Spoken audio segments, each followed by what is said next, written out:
Assalamualaikum warahmatullahi wabarakatuh. Selamat datang kembali di channel Radio Story. Masih bersama dengan saya Mas Alan. Untuk kisah kali ini masih melanjutkan dari kisah yang sebelumnya, yaitu kisah yang berjudul Jabang Bayi. Cerita ini ditulis oleh akun Facebook bernama Umi Aslaja. Bagi teman-teman yang ingin membaca langsung ceritanya, nanti silakan saja kunjungi linknya yang akan saya sertakan di kolom deskripsi. Sebelum kita masuk ke ceritanya, jangan lupa untuk like, komen, subscribe channel ini dan nyalakan juga lonceng notifikasinya agar tidak ketinggalan cerita-cerita dari channel ini. Dan seperti apa ceritanya? Mari kita dengarkan.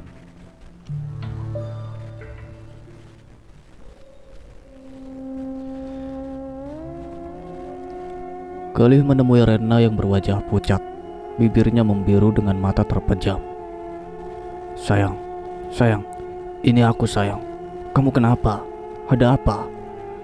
Galih yang panik menepuk pelan pipi Rena agar istrinya membuka matanya dan menatapnya. Dokter segera datang dan memeriksa. Denyut nadi yang sangat lemah. Dokter menatap Galih. Dokter, bagaimana kondisi istri saya, dok? Apakah baik-baik saja? Tanya Galih tidak sabar. Sepertinya istrimu keracunan. Kita bawa ke rumah sakit biar mendapatkan perawatan intensif. Keracunan? Panik Galih. Dokter hanya mengangguk. Akhirnya Rena pun segera dilarikan ke rumah sakit. Bu Iem tampak gemetar saat mendengar jika sang nyonya keracunan. Ia sangat takut disalahkan karena telah membuat susu, meskipun itu atas perintah sang nyonya. Untungnya kakak iparnya Rena yang adalah kakak kandung Galih sempat ke rumah setelah dikabari oleh Galih jika Rena masuk ke rumah sakit karena keracunan. Saat berada di rumah Galih untuk mengambil selimut Rena, Bi Iem segera menghampiri untuk menanyakan apakah susu yang ia buat untuk Rena sudah kadaluarsa. Namun saat Desta, kakaknya Galih memeriksa kotak susu, ternyata tanggal yang tertera masih baru. Dan pula susu itu Rena sendiri yang membeli waktu belanja bareng dirinya. Gak apa-apa Bi, bukan susu yang bikin Rena keracunan. Mungkin faktor lain yang masih diperiksa oleh dokter, kata Desta yang melegakan hati Bi Iem.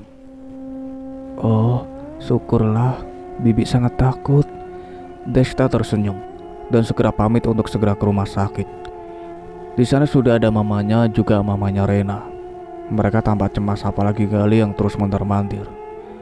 Rena tampak pucat, tidak sadarkan diri sejak di perjalanan. Dokter memeriksa janin yang tampak lemah. Dokter saling pandang dengan perawatan. Kenapa dok?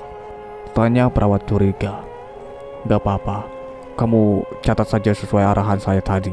Dan juga resep obat, jangan sampai lupa. Baik dok. Sudah, kamu sekarang pergi. Saya mau bicara dengan Galih di ruang kerja. Jangan lupa obatnya disediakan. Baik dok, saya permisi. Saat perawat itu keluar, ibunya Rena menerobos masuk. Dokter, gimana anak saya juga calon cucu saya? Apa yang sebenarnya terjadi sama anak saya? Mengapa bisa begini dokter? Ibu sebaiknya ibu yang tenang ya. Saya sedang memeriksa apa penyebab semua ini. Aduh, dokter, bagaimana saya bisa tenang? Perut anak saya sudah besar, tapi kenapa ada saja kendalanya? Bagaimana dengan perkembangan calon bayinya nanti? Ibu yang tenang ya. Sabar Jeng, kita doakan saja.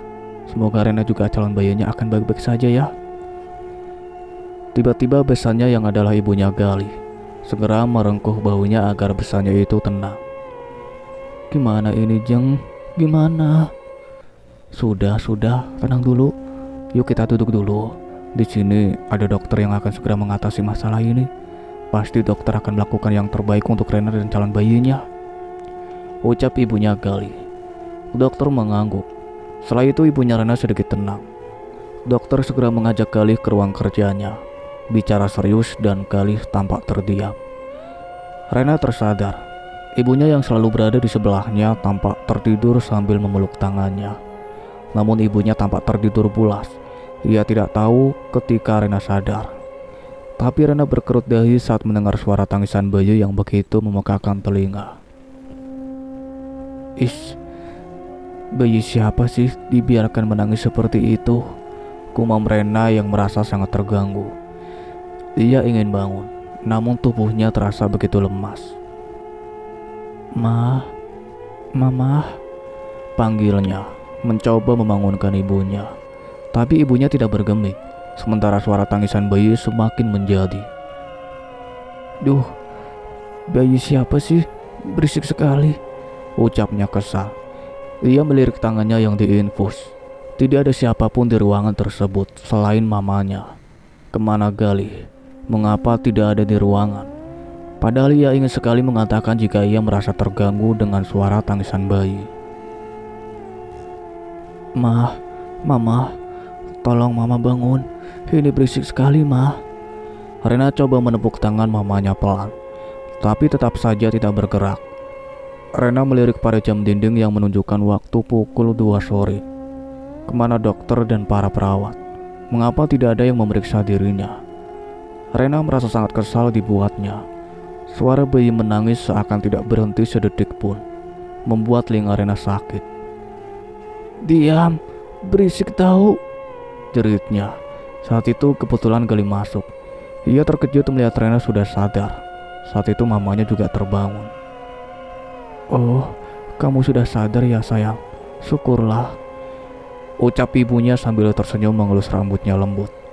Tapi tatapan Rena tampak nanar, membuat ibunya itu merasa heran.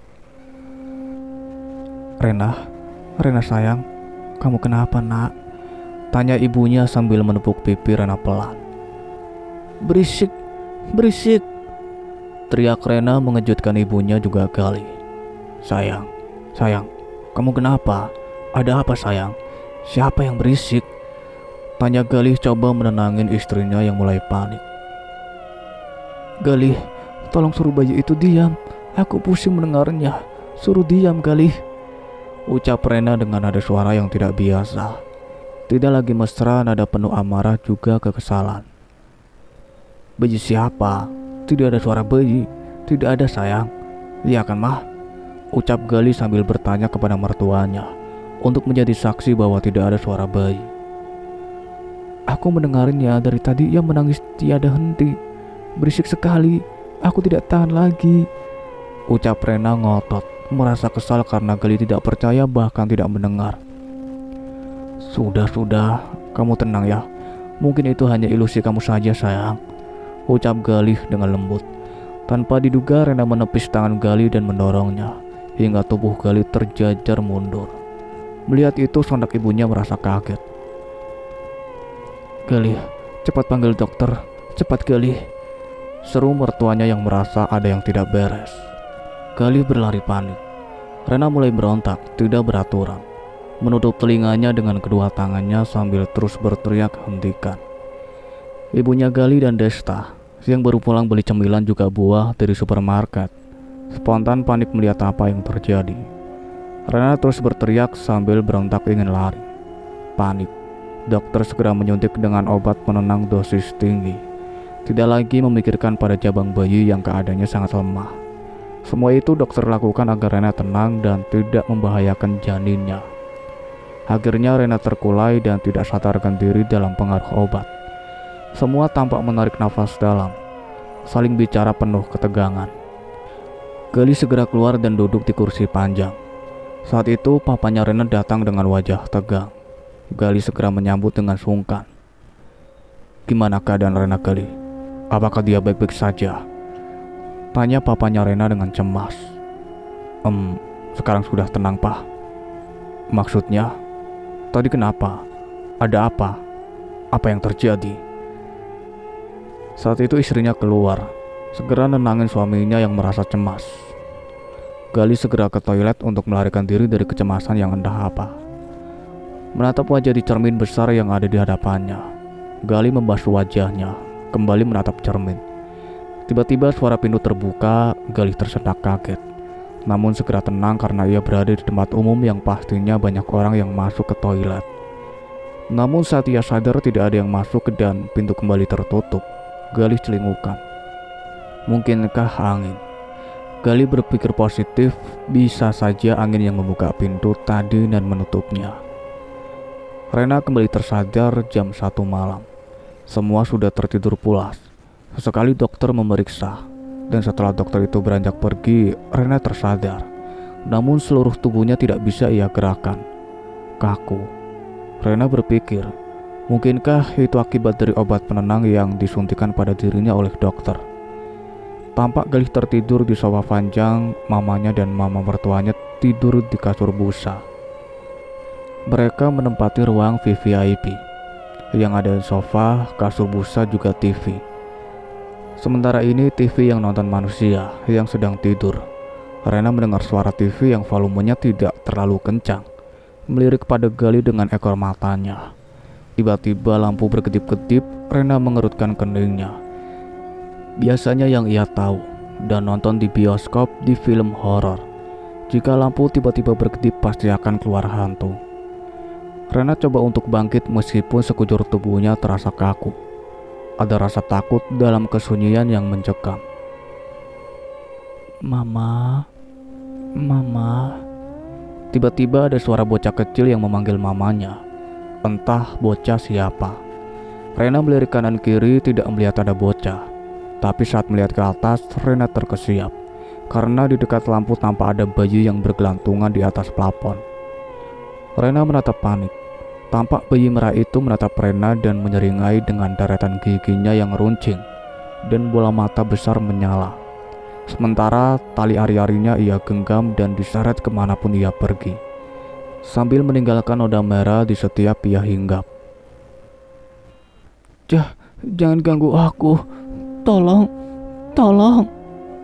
Panik Rena saat bayi setan itu bergerak turun dan berdiri tepat di atas perutnya yang buncit. Jangan, apa yang ingin kamu lakukan? Tolong jangan. Rena semakin panik ketika bayi itu menyeringai mengerikan. Tanpa diduga, ia dengan riang gembira meloncat-loncat di atas perut Rena. Tentu saja Rena melotot dan menjerit kesakitan. Namun sebelum Rena sempat berteriak mengeluarkan suaranya, bayi itu menyumpalkan ari-arinya ke mulut Rena yang terbuka dan memaksa hingga Rena mendelik. Setelah Rena tidak dapat berteriak lagi, bayi itu kembali loncat-loncat di atas perut Rena sambil menyeringai dan tertawa senang. Apalagi saat melihat Rena kesakitan dan berlinang air mata. Sampai Rena kembali tidak sadarkan diri. Galih yang terbangun tampak panik saat melihat ada noda merah di spray arah selangkangan Rena. Dengan panik ia mencari dokter. Dokter segera datang untuk memeriksa. Dan dokter dengan tegas mengatakan jika bayi Rena mengalami keguguran. Semua tercengang. Mamanya langsung menangis histeris mendengar calon cucunya tiada. Mertuanya terdiam merasa tidak percaya. Galih menangis tanpa suara, duduk lemas di lantai. Rena segera dibawa ke ruangan operasi. Janin yang belum genap 6 bulan itu harus segera dikeluarkan. Karena jika tidak, nyawa ibunya akan terancam. Mau tidak mau keluarga setuju, karena janin dalam perut Rena sudah tidak bernyawa lagi. Dokter merasa heran, karena janin Rena tampak hancur seperti habis diremas-remas. Namun dokter tidak mengatakan itu dan segera mengurus jenazah sang jabang bayi yang berjenis kelamin laki-laki itu. Dokter, bolehkah saya melihat anak saya untuk yang pertama dan terakhir kalinya? Tanya Galih saat dokter mengatakan semua sudah selesai. Janin Rena sudah berhasil dikeluarkan dan Rena sudah lebih baik. Sebaiknya jangan, Galih. Kamu tidak akan kuat. Saran dokter bersungguh-sungguh. Gak apa-apa, dok. Saya ingin melihatnya. Apapun yang terjadi nanti tidak akan menjadi penyesalan jika saya sudah melihatnya. Ucap Galih dengan pelan. Kamu serius ingin melihat bayimu? Tanya dokter merasa tidak tega. Galih cepat mengangguk. Baiklah. Tapi hanya kamu yang saya izinkan untuk melihatnya. Galih mengangguk. Dokter membuka bungkus kain kafan si jabang bayi. Galih tersentak dan melangkah mundur. Nafasnya tertahan sesaat jantungnya berdebar kencang. Dokter segera menutup kembali kain pembungkus si jabang bayi. Saat itu kedua orang tuanya juga ayahnya Rena merangsek masuk. Mereka ingin melihat bayi tersebut, namun dicegah oleh Galih. Meskipun mereka kekeh ingin melihat, namun Galih juga kekeh melarang. Berbagai cara dilakukan agar bisa melihat cucu mereka. Namun Galih memohon untuk tidak dibuka kembali kain kafan tersebut. Galih menangis pilu, meminta pada mereka untuk mengerti dirinya. Jika mereka kekeh ingin melihat bentuk dan rupa si jabang bayi, takutnya bukan hanya akan merasa sedih kehilangan, tapi mereka akan terluka setelah tahu kondisi si bayi. Mereka menyerah karena Galih terus meratap agar jasad si bayi segera dikuburkan. Dokter membantu dengan sigap. Jasad bayi tersebut segera dikuburkan di kuburan terdekat dengan rumah sakit tersebut. Hanya Galih yang mengantarkan bayinya ke liang lahat. Kedua orang tuanya dilarang ikut dan fokus menjaga Rena. Dua orang penggali kubur melaksanakan dengan cekatan, seorang muazin juga sigap melaksanakan tugasnya. Bayi yang belum sempat menghirup udara dunia itu kini kembali ke dalam perut bumi. Galih berjalan gontai, semua sudah pulang. Galih kembali ke rumah sakit. Rena tampak sepucat mayat. Meskipun kata dokter semua sudah lebih baik, namun Galih merasa ada sesuatu yang entah apa itu. Tapi nalurinya mengatakan jika ada sesuatu yang telah terjadi pada Rena. Mungkinkah Rena sengaja menggugurkan kandungannya? Tapi dengan alasan apa? Karena Rena juga sangat merindukan calon buah hati mereka itu. Jabang bayi itu nyaris hancur tidak berbentuk, seakan ada yang meremasnya dengan sadis. Galih duduk terdiam dengan pikiran kosong. Rena tidak kunjung sadar dan dinyatakan koma. Bukannya dokter bilang kalau istri saya baik-baik saja, lalu kenapa sekarang jadi koma, dokter? Tanya Galih heran dan juga geram. Begini Galih, istrimu tidak henti mengalami pendarahan. Jadi keadaan yang semula baik sekarang jadi tidak stabil. Apa dok? Jadi cuma segitu kemampuan dokter, bahkan tidak bisa menghentikan pendarahan istri saya. Galih tampak tegang. Bukan begitu Galih, aku juga dokter lain sudah melakukan semua cara untuk menolong istrimu. Semoga ini akan segera terlewati. Istrimu akan bisa melewatinya. Dokter jangan keterlaluan ya. Lewat bagaimana maksudnya? Galih, sudah nak, papa tahu kamu sedih juga kecewa. Tapi ini semua bukan sepenuhnya kesalahan dokter. Ayolah nak, sebaiknya kita bantu dengan doa agar Rena cepat sadar. Galih menatap wajah papanya. Terhujam hatinya oleh perkataan sang papa. Ia yang selama ini merasa hebat dan sempurna, nyatanya bukan apa-apa juga bukan siapa-siapa. Galih jatuh tertutup. Papanya segera menenangkan, memeluk erat menguatkan mental putranya. Maafin Galih pak, sungguh maafin Galih, pintanya dengan sangat. Papa udah maafin kamu yang tabah ya nak. Galih menangis terseduh. Mamanya juga datang dan memeluknya erat. Mama, maafin Galih ma. Sudah sayang, sudah, gak apa-apa. Siang itu Rena dipindahkan ke ruang khusus, ruang steril yang tidak sembarang orang bisa masuk. Setelah dikurut, pendarahan mulai berkurang, namun belum ada tanda-tanda Rena akan sadar. Desta terus-menerus menangis sedih. Sebagai wanita, hal inilah yang paling ditakutkan. Menatap Rena dari luar kamar. Bergantian mereka datang untuk menjaga Rena. Siang itu untuk yang pertama kalinya Selin datang. Wajahnya tampak biasa saja, menatap Galih yang kusut masai. Selin menatap Rena yang terbaring lemah. Tak lama ia kembali pulang lagi. Galih harus pergi ke kantor. Bagaimanapun juga kerjaannya akan semakin bertumpuk jika ia terus tinggalkan. Meskipun sang bos sudah memberikan keringanan padanya, namun Galih tidak ingin nanti jadi terbiasa. Bahkan ia sampai lembur setelah izin pada mamanya Rena yang memberinya izin, karena ia yang akan menjaga Rena putrinya. Galih janji, jam berapapun setelah pekerjaan selesai ia akan ke rumah sakit. Tapi pukul 1 malam, tiba-tiba matanya sangat ngantuk yang tidak bisa ia tahan lagi. Bahkan ia tertidur di kursi kerjanya. Beberapa menit terlelap, tiba-tiba Galih tersentak saat mendengar suara tangisan bayi yang begitu kencang. Galih tergagap, dengan kepala pusing ia memeriksa sekeliling. Tidak ada bayi, namun ia mendengar suara tangisan bayi yang terus berpindah tempat. Tangis yang begitu menyayat hati itu berubah jadi mencekam dan menakutkan.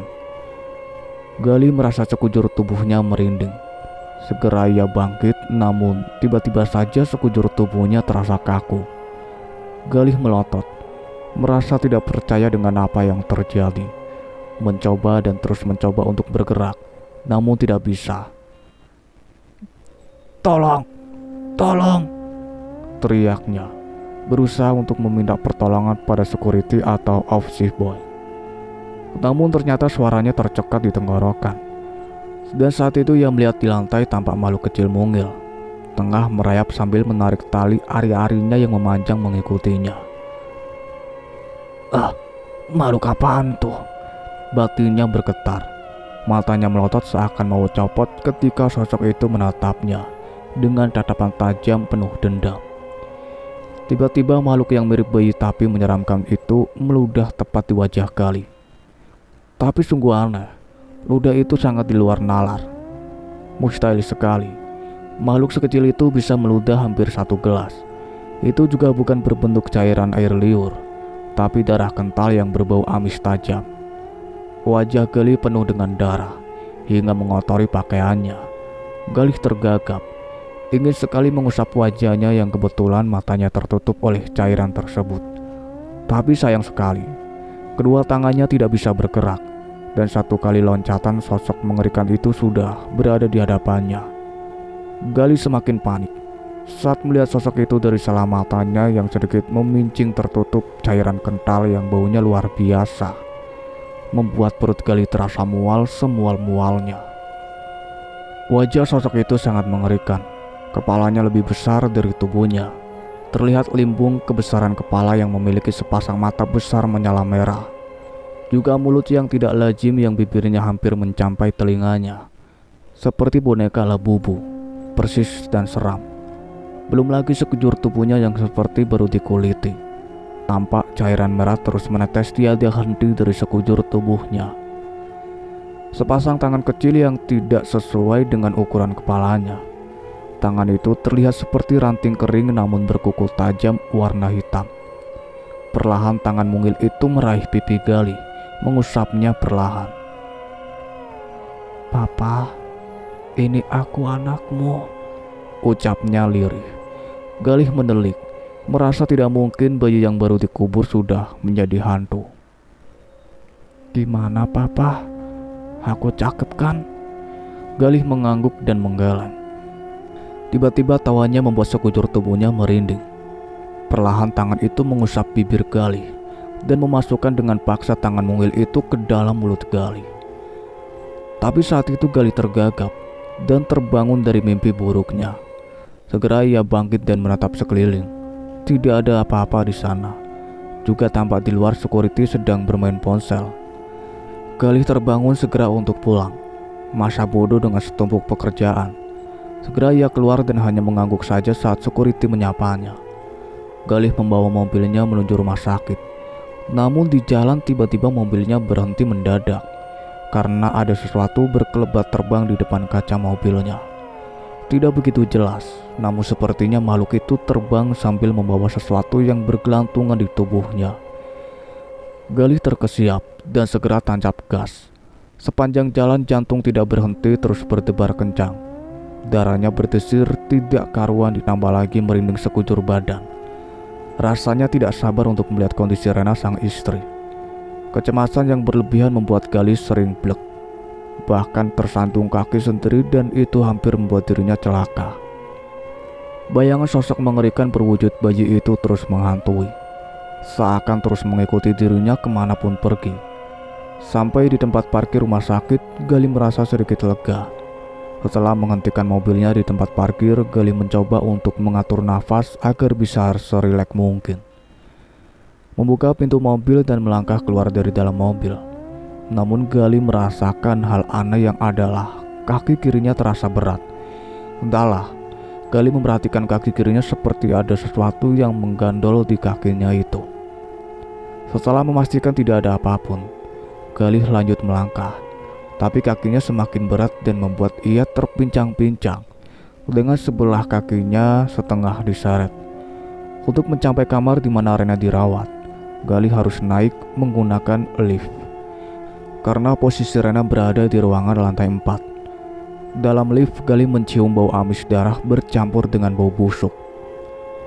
Perut Galih langsung terasa mual, namun terus ia coba menahan sekuat tenaga agar tidak muntah di dalam lift. Lift terbuka. Galih kembali menceret sebelah kakinya yang terasa berat. Bau itu pun menghilang. Galih sedikit merasa lega. Beberapa perawat berpapasan dengannya yang saling mengangguk, melihat heran pada Galih yang berjalan setengah pincang itu. Saat hendak masuk ke kamar di mana Rena sang istri dirawat, tiba-tiba pintu terbuka dan tampak wajah Selin dari arah dalam. "Selin?" Kejut Galih. "Apa sih? Seperti melihat hantu saja," ujar Selin dengan sengit. "Kaget gua," sendak Galih yang kurang suka dengan kehadiran Selin, yang entah perlu apa berada di tempat itu. Dari kecil emang mereka jarang ngakur, padahal Selin adalah anak bungsu. Namun kedua orang tuanya juga kakaknya Desta lebih menyayangi Galih. Kehadiran Selin seperti yang tidak pernah dianggap ada oleh mereka. "Kamu ngapain di sini?" tanya Galih curiga. "Ya serah gua lah, mau ngapain di sini?" jawab Selin dengan asal. Denger ya, kamu jangan bikin ribut di tempat ini.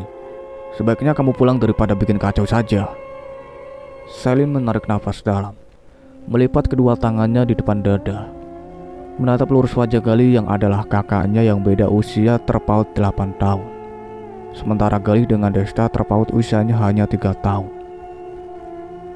"Aku juga ogah di sini, tapi karena papa sama mama nyuruh aku gantian nungguin Rena, ya udah. Meskipun sebenarnya aku juga males berurusan dengan kalian." Galih yang sudah mangkel dengan beberapa kejadian kini dibikin kesal oleh sikap Selin yang tidak tahu adat. "Ya sudah, sekarang kamu pulang. Ngapain juga di sini, gak guna," ucap Galih dengan kasar. Selin menarik nafas dalam. "Oke, tapi ingat, tidak perlu cari aku. Meskipun aku tahu sebenarnya apa yang terjadi sama kalian." Galih terhenyak dan menatap wajah Selin penuh amarah. "Jadi kamu pelakunya? Tega ya kamu berbuat begitu sama kakak iparmu sendiri?" tuduh Galih tanpa ampun. Selin melongo. "Aku tidak sejahat itu kali ya. Yang jahat itu kalian. Tapi kalian menolak ingat dengan dosa yang sudah kalian lakukan," ucap Selin tidak kalah gusar. Galih terkesiap. Selin segera pergi. Saat berada di tempat parkir dan akan masuk ke dalam mobilnya, tiba-tiba Selin melihat sosok yang bersembunyi di belakang mobilnya. Selin tidak jadi membuka pintu. Ia melangkah ke arah belakang mobilnya. Terdengar suara tawa cekikikan bernada riang. "Hei, siapa di situ?" seru Selin sambil terus memutari mobilnya. Ia melihat sosok itu sengaja menghindar dan mengajaknya bercanda. "Siapa kamu? Awas ya, kukurung kamu nanti," ancam Selin. Sosok itu berhenti dan menangis kencang sekali, membuat Selin sangat kaget. Sosok itu berdiri sambil menutupi wajahnya dengan kedua tangan. Tangisnya sangat kencang sekali. Selin mendekat dan berjongkok di depan sosok tersebut. Cep. "Maaf, sudah, jangan nangis adik manis," ucap Selin. Perlahan sosok itu membuka kedua tangannya dan menatap wajah Selin. Selin terhenyak melihat betapa seramnya sosok itu. Namun dia tetap tersenyum dan menatap biasa saja. "Maaf, tadi kakak udah marah. Maaf ya," ujar Selin sambil tersenyum. Sosok itu memperlihatkan giginya yang runcing berbaris tak rata. Selin tersenyum. Melihat makhluk seram bagi dirinya bukan hal yang baru, karena kebanyakan temannya adalah bangsa yang tidak kasat mata. "Kamu mau apa ngikutin kakak?" tanya Selin sambil menatap lembut wajah seram menyeringai. Bagi seorang bayi mungil tidak ada lucu-lucunya belas pokoknya. Mungkin jika orang awam atau orang yang belum pernah melihat makhluk halus akan lari terbirit-birit atau bahkan pingsan di tempat. "Aku mau ikut mama," ucapnya terbata, rada cedel dan kurang jelas. Mama? Siapa mamamu?" Selin dan bayi itu ngobrol panjang lebar. Akhirnya Selin membawa serta bayi itu bersamanya. Ucapan Galih kakak kandungnya yang menuduh dirinya telah berbuat jahat pada Rena yang adalah kakak iparnya membuat Selin harus memberikan pelajaran kepada sang kakak. Galih menatap sayu istrinya. Hatinya tidak tega melihat keadaan sang istri tercinta. Bagaimana nanti jika Rena sadar dan menanyakan tentang bayinya? Galih menghela nafas dalam. Dadanya terasa sesak. Malam itu ia ditemani oleh ibu mertuanya juga Selin yang menggantikan mamanya. Mungkin Selin mau datang karena mamanya yang minta. Itu juga pasti Selin sudah diceramai habis-habisan. Entahlah, satu keajaiban bila Selin datang atas kemauannya sendiri. Karena yang Galih tahu, sejak mereka pacaran dulu, Selin kurang respek terhadap Rena. Tidak pernah bisa akur dalam hal apapun. Jadi Selin tidak pernah diikut sertakan dalam acara keluarga. Rena membuka matanya perlahan, menatap wajah Galih sayu. Sayang, syukurlah akhirnya kamu sadar. Sapa Galih yang merasa bahagia juga cemas. Mana Selin? Tanya Rena dengan pelan.